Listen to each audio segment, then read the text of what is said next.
12 февраля на первом заседании весенней сессии парламента был избран пятый, последний член Конституционного суда Абхазии. За Алису Бигвава, старшего помощника генерального прокурора по особым поручениям, государственного советника юстиции 3-го класса, путем тайного голосования проголосовали 23 депутата. 1 против, 2 воздержались от голосования. На том же заседании депутаты присвоили Алисе Бигвава высший квалификационный класс. По закону избранный судья должен принести присягу в присутствии высшего должностного лица страны. С 15 февраля сего года обязанности президента официально возложены на вице-президента Республики Абхазия Габния Виталия Викторовича. В связи с этим Бигвава Алиса Зурабовна приглашена на заседание парламента для принесения присяги в соответствии с законом. Затем избранный судья Конституционного суда Республики Алиса Бигвава приняла присягу в присутствии вице-президента Виталия Габния.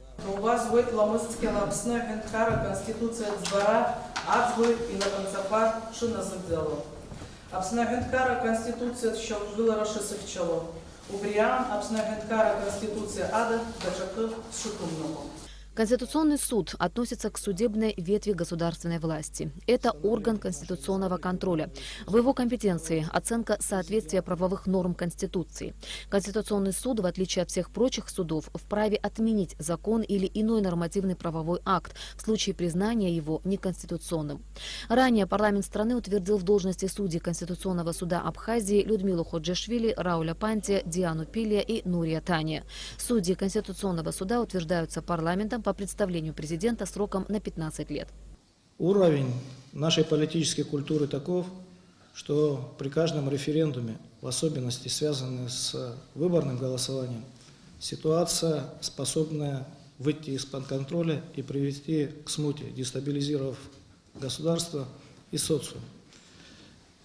В эти критические периоды становления нашей республики в ее новейшей истории роль Конституционного суда особенно важна. Вес и слово Конституционного суда в лице ее представителей должны быть максимально доверительны для общества, основанной на высокой букве закона, права, совести и справедливости. Члены Конституционного суда могут приступить к работе в течение 10 дней со дня избрания последнего члена суда. Осталось только избрать председателя, и только после этого Конституционный суд Абхазии приступит к выполнению возложенных на него функций. Ирина Аршба, Алексей Агухава, Абхазское телевидение.